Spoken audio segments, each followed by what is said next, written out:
colors now.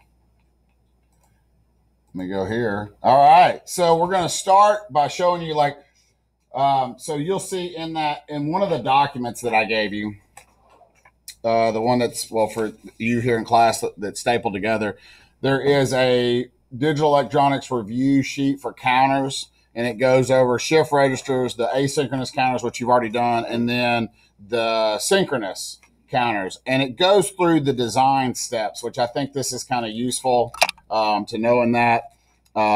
Complete all state transition tables. You have your forbidden states, you know, X's for don't cares.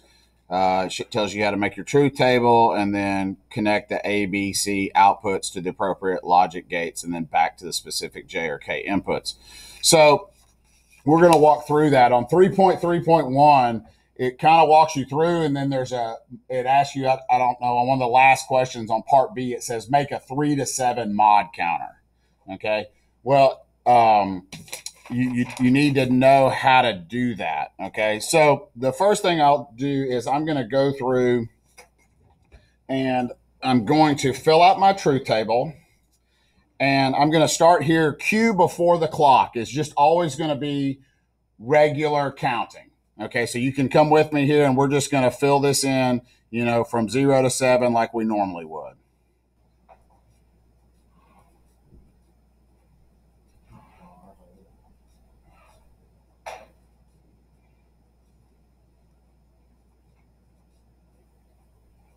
Okay, so that's our Q before the clock.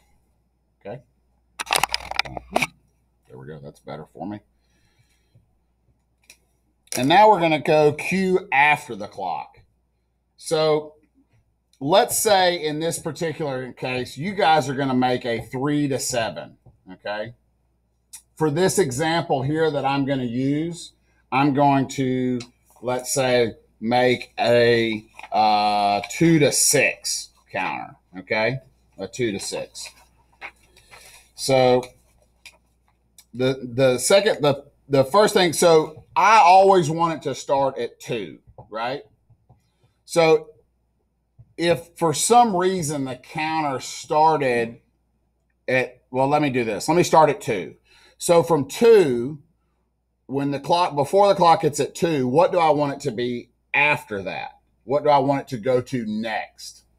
3, okay? So 0, 1, 1, right? Okay? And then when it's at 3, what do I want it to go to? 4.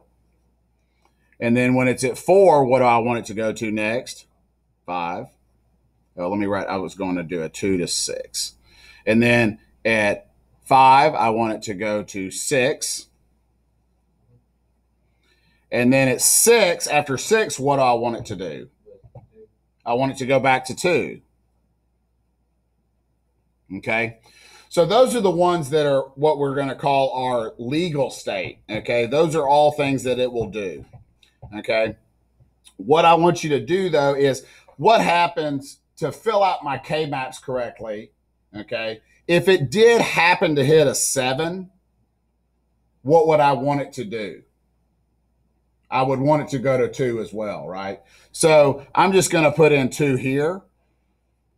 And then let's think about it. If it did for some reason hit 0, what do I want it to do? I want it to be a 2. And if it does hit a 1, I want it to be a 2 as well. Okay. So, and then what we need to know is that this line, and this line are, if I kind of connect that all down there, are all what we're going to call forbidden states. It's really not ever going to go there, okay? But we go ahead and fill it out just for the off chance that it did, and it also then lets us complete our K-mapping correctly, okay? So in this particular case, those are our forbidden states, okay?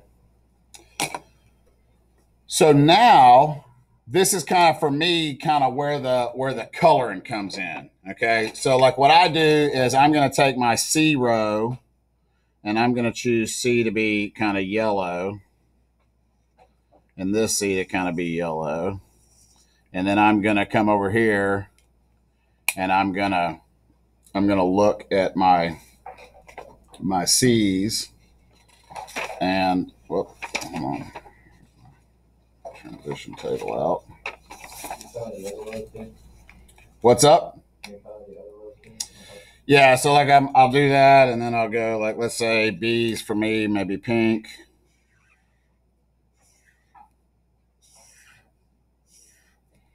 That black, that red's a little hard to see on that, but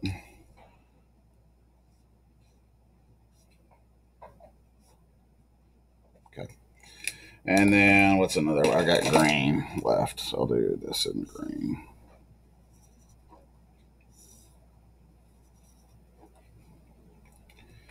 All right. And then what I'm going to do is I'll say like I'll do my C's were yellow, right?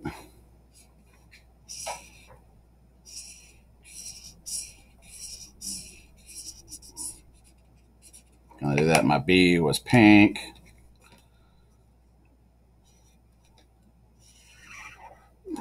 That's not a highlighter. That's why it's so dark. It's actually one of them smelly.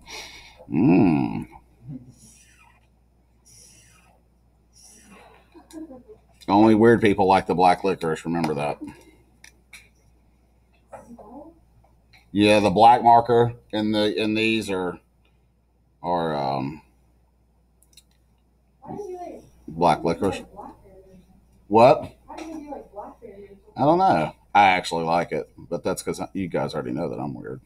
Oh, okay. He said, oh, okay. He's like, oh, I just now realized that.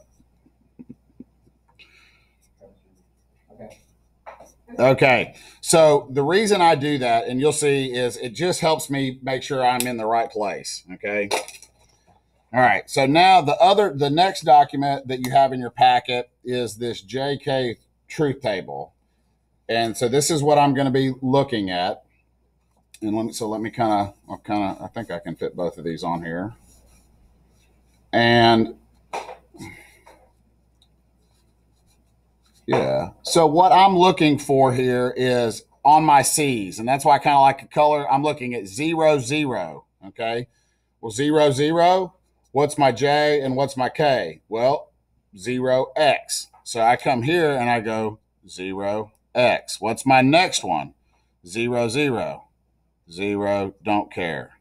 0, 0, 0x. 0, 1, 1x. 1, 1 is a x 0. 1, 1 again, x 0. 1, 0, x 1. 1, 0 again, x 1. Okay? Then I go to B's and I do the same thing. Okay? So when you get all of this done, you have the answer key for this in your packet after you get it all done, and you can check it to make sure that you got it right. There it is. So go ahead and practice that, get that done, fill this out. Once you fill this out, then you would come back and you would fill out your truth tables here, KB, JC. So KB would be, B, this row right here would go in that truth table, Well, it's BK on here and it's KB, but you get the idea. You would fill in that and do your circling. And that logic expression is what you would fill into the K input on the B flip-flop.